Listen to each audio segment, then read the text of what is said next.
visualize, nothing is there, just barren hills, not even a soul. And Abraham comes to a hill which is right now beneath the Golden Dome, which is called by the Muslims the Dome of Rock, but it's built over a natural hill by the name of Moriah. This is what God says to Abraham, take your beloved son Isaac and sacrifice him to me. And Abraham, without any doubts, is ready to sacrifice his son, and the angel stops him and said, take this ram and sacrifice instead. And God said to Abraham, you proved your loyalty to me, and this land will be given to you and to your descendants forever, and you will multiply like sand in the seas. By the way, folks, this is the first time in the history that a man speaks to God, believes in one God, while the whole ancient world, without exception, is pagan. The first time. All others believe in everything, but not in God. By the way, the Jewish tradition says when God created the world on a scale of 1 to 10, he gave 9 parts of beauty to Jerusalem and the rest, little part, to the rest of the world. Why? Because every single building here is so sacred, so ancient, so meaningful and significant. We don't hear about Jerusalem for 1,000 years. But 1000 BCE, 3,000 years ago, David conquers the city over there, and I want you to look at the city, the houses on the slope, because Tommy gave me yesterday a heart attack. He told me, don't you know that we, the group, are going to the city of David? I said, but they are not young anymore. He said, yes, they only look older, but they are young, they will do it. Right?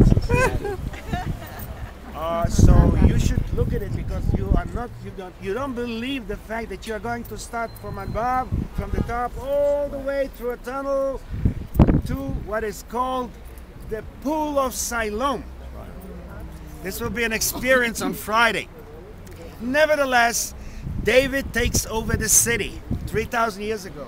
One of the first that David does, he brings the Holy Ark of Covenant to Mount Moriah, to this beautiful white hill. He builds an altar to God.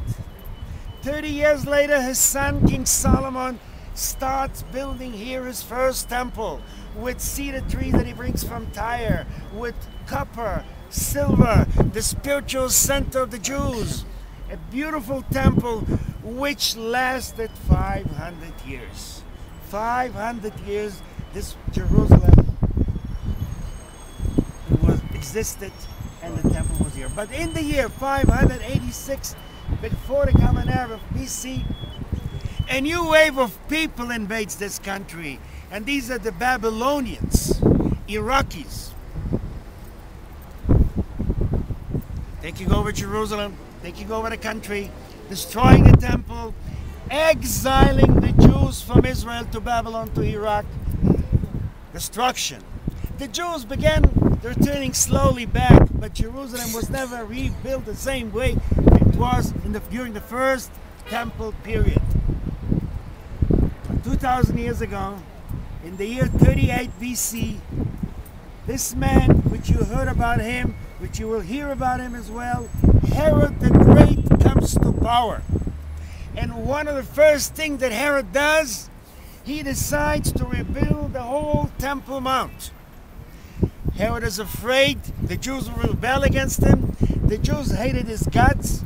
They poisoned his father. He was appointed by the Romans. He had nothing to do with the Jews. Although he married a Jewish princess, he built for the Roman a theater, he built for the Roman a hippodrome, an amphitheater. So how can he please the Jews? He built for them the Temple Mount. Can you see the black dome on one side? All the way to the edge of the trees, where the trees are ending. This is the whole square with all the trees in the middle. Piazza.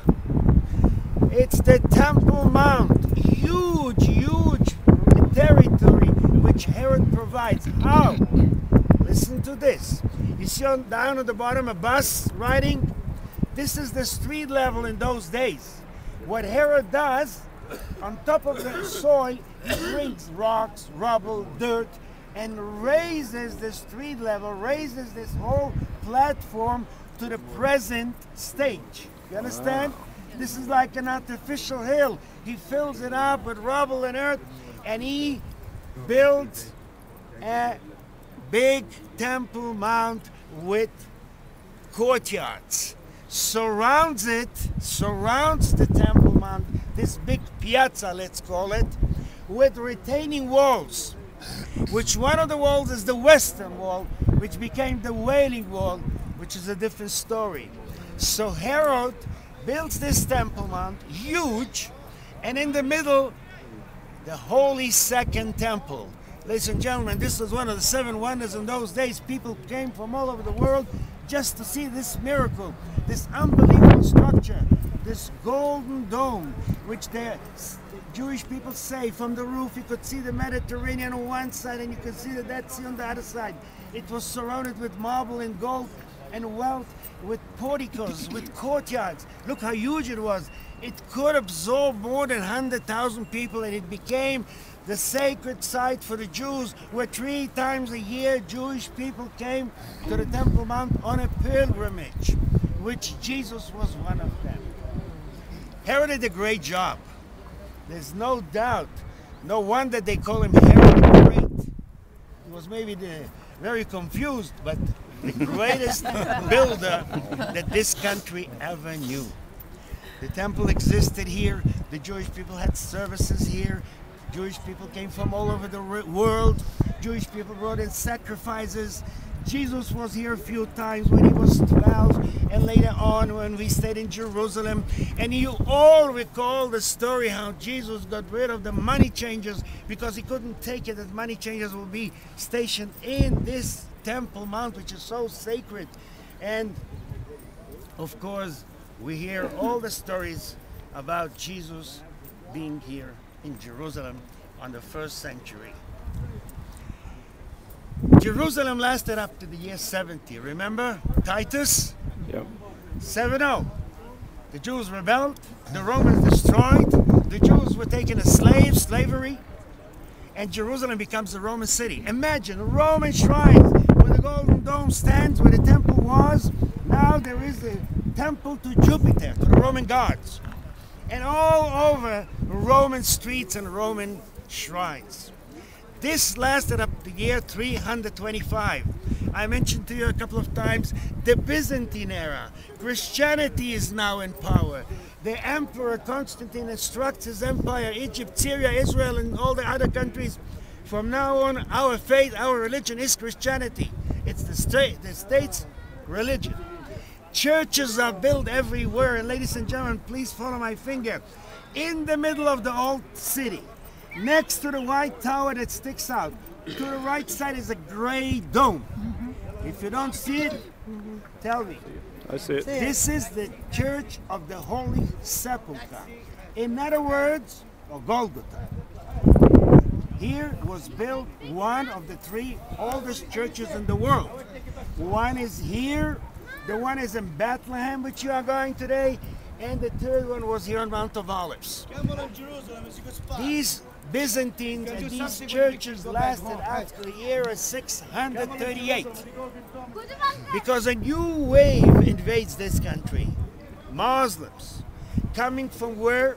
From the desert, from the south, destroying all the churches, all down to the ground, building mosques. Listen to me, people, look at me. Everybody sees the Black Dome? This is the 3rd most sacred site for Muslims in the world. After Mecca and Medina comes this one, El Aqsa, the distant place on the edge. Why? What's the story? What's the reason? If you are familiar with the Quran, yes, there is a whole chapter in the Quran which describes how Muhammad the Prophet flies from Mecca, the holy city, on his horse on a night journey. The horse name was Barak, thunder. And he lands at the edge of the wall. Look, there's the edge of the wall over there. and then he ties his horse. He walks to a certain distance until he comes to a hill where there's a cave on the bottom, and there is a cave underneath the golden dome, the rock, where he goes down and ascends to heaven, receives the Quran, comes back, and gives it to his people. This is the tradition, the Muslim tradition, which is described in the Quran. Ladies and gentlemen, the Quran, David does not mention Jerusalem even once. I'm responsible, and maybe some Arabs are listening. Jerusalem is not mentioned in the Quran at all. Jerusalem is mentioned in the Old Testament 656 times. But they decided that he landed here, walked here, ascended here, and this becomes, after Mecca and Medina, the third most sacred site, and this is the fourth most sacred site. The Muslims lasted here 450 years. That's a long, long time. Mosques were built, Arabs lived here, but in the year 1099, at the end of the 11th century, another wave of people comes, this time from the West, from Europe, and these are the Crusaders. Richard Lionheart rings a bell. Yes. Baldwin II, Louis IX. They took over this country, they took over Jerusalem, they destroyed the mosques, and they rebuilt the Grey Dome over there, the Church of the Holy Sepulchre, Golgotha. Everybody sees the Grey Dome next to the White Tower. And Christianity now is in power. Crusaders are now in the power, knights. But it lasted only less than 100 years when the Muslims returned back. And they reigned here up to the 16th century. Imagine, 1540. This is when the Turks, the Ottomans, the empire takes over Jerusalem, and one of the first things that their emperor does, maybe you heard, Suleiman the Magnificent, builds this old city wall. Look at it, the whole entire old wall, old city wall of Jerusalem. It's Turkish. It's approximately 500 years old. The Turks lasted here 500 years because 1917, the British Army, which was stationed in the southern Egypt and the Suez Canal, led by General Allenby, which Tommy mentioned his name, Lord Allenby, took over Jerusalem, got rid of the Turks, and the United Nations, which in 1917 was called the League of All Nations, gave Britain a mandate on this country, on Palestine, which the British lasted here until 1948. As soon as the last British soldier left, the War of Independence began. Ladies and gentlemen, I want to give you a very general picture how Jerusalem was divided. Follow just my finger. Over there is a mountain with an apartment house, and then a church and another church next to it. It's Mount Zion. We are going to be there. Over there's the room of the Last Supper. Go more to the right. Can you see a building which has a tower on the roof and little white barrels? This is the King David Hotel, which I pointed out to you yesterday. Go more to the right. This is Tommy's Hotel, a white, big, tall building, the plaza. You always like to go there. And then all the other tall buildings, look at me. Follow the finger all the way to the right side. About 3 o'clock. This is Mount Scopus where we started. Everything from here to the King David Hotel to Mount Zion, all this was East Jerusalem controlled by Arabs. Everything behind the hotel where you are staying and where you went last night, this is West Jerusalem on the other side. For 19 years we lived in between these divisions. I would like first of all to describe to you the old city, where, by the way, 225,000 Arabs live in the city. All together on a 4 square miles, there are 280,000 people living all together. Probably the most crowded place in the world. Why? Everyone wants to live as close as possible to his sacred site. So, can everybody see the white dome?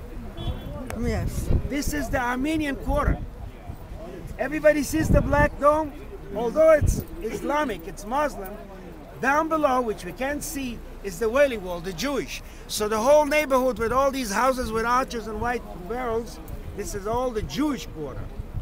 Who lives behind the Golden Dome?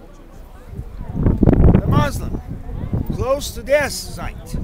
Who lives nearby the Grey Dome to the church? Christians. Armenian, Jews, Muslims, Christian, all live in this small little square mile. Ladies and gentlemen, when we look around here, we can see a church with a brown dome. This is Dominus Flevit, the Church of the Tears. Jesus stands here. At least 40 years before it happened, and foretold the future destruction of Jerusalem and wept with tears, and that's why this church is designed and shaped like one of Jesus' tears. The golden church with the onions is a Russian Orthodox church which is dedicated to Mary Magdalene. Down below where you see the buses is one of the most important sites. This is where you are going now. This is the Garden of Gethsemane, where Jesus was arrested. Now when we look at this cemetery here, this is the oldest, most famous, most sacred cemetery for the Jews in the world. It's 3,000 years old. If some of you recall the scriptures, Absalom, David's son, is buried all the way down at the bottom of the beautiful monument.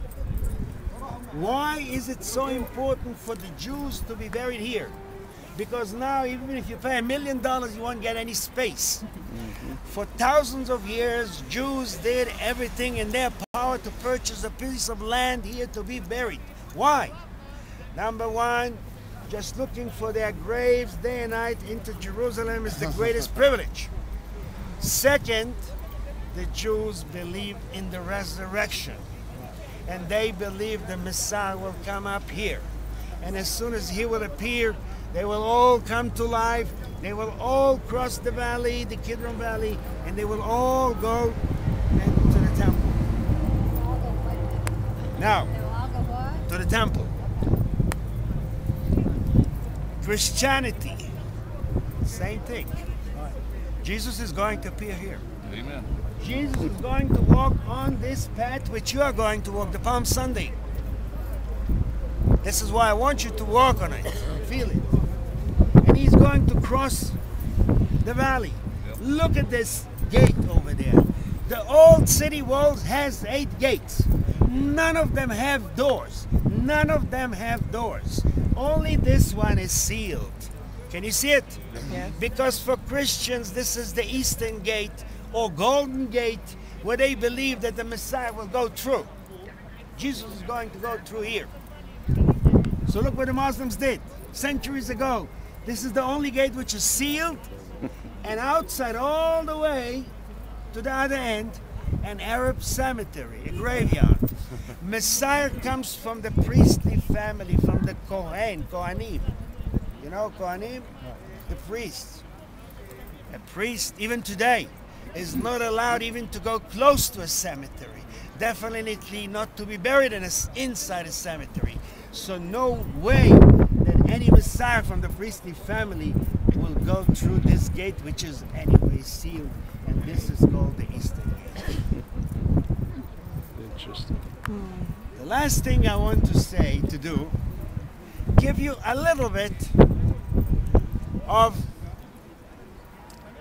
let's say, information about Jesus on his last journey here.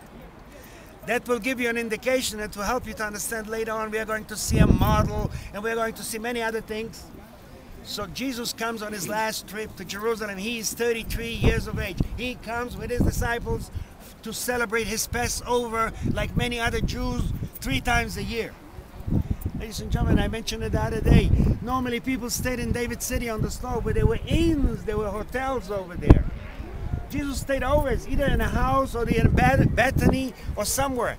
This time he goes down here next to the buses. There's a beautiful orchard.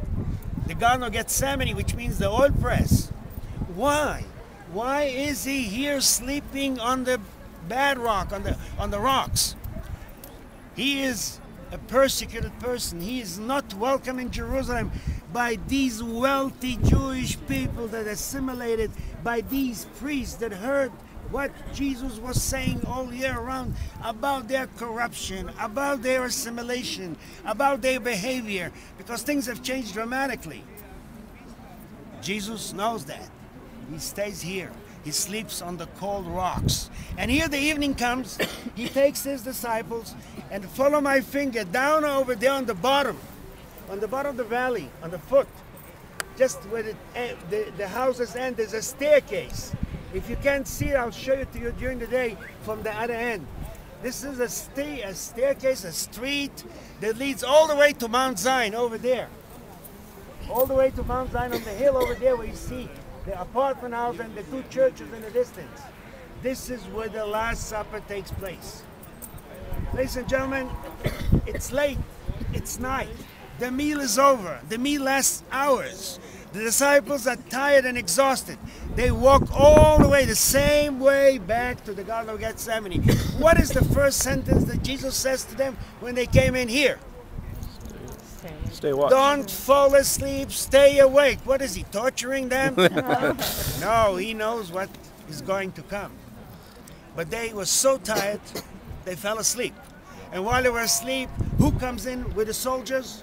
Judas. Judas Iscariot, by the way, remember, all Jesus' disciples came from Galilee, except one guy from here, from Judah, the tribe of Judah, the land of Judah.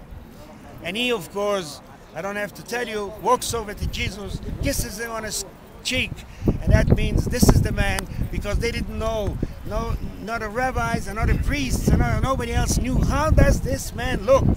He is from Galilee, little bit man. Jesus is arrested. This is where he is arrested, almost in the morning.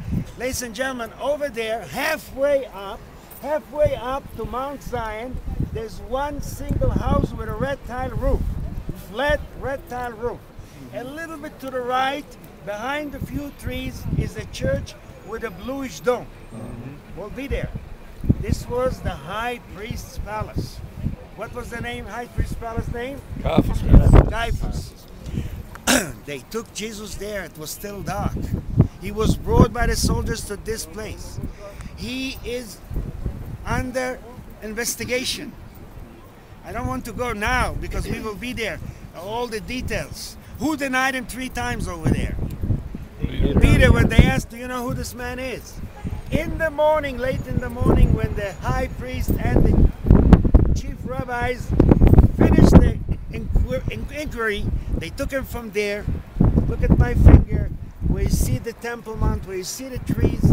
On the other side, look where I'm pointing out, is a minaret sticking out. Yep. Next to the minaret is a long building. Look at me again. Over there, take the Golden Dome, go to the right, see a minaret, a mosque, and then building with a lot of windows. This was the Antonia Fortress. These windows are still a part of the Antonia Fortress, where the Roman governor Pontius Pilate was stationed over there on Passover, and they brought Jesus to him, and he has the right to condemn one man, and he condemns Jesus to death. And from there starts the Via Dolorosa. Right. Jesus picks up the cross and walks all the way to the Grey Dome. By the way, the Grey Dome, and I must, otherwise I'll do injustice to Tommy. The Grey Dome, the Church of the Holy Sepulchre, is sacred to all Christian denominations. Roman Catholic, Greek Orthodox, Ethiopian, Coptics, Armenians, Assyrians, but not to the Protestants. The Protestants, and you will decide and you will judge by yourself. I will take you there. I will show it to you. But you will decide yourself, because afterwards you are going to the garden.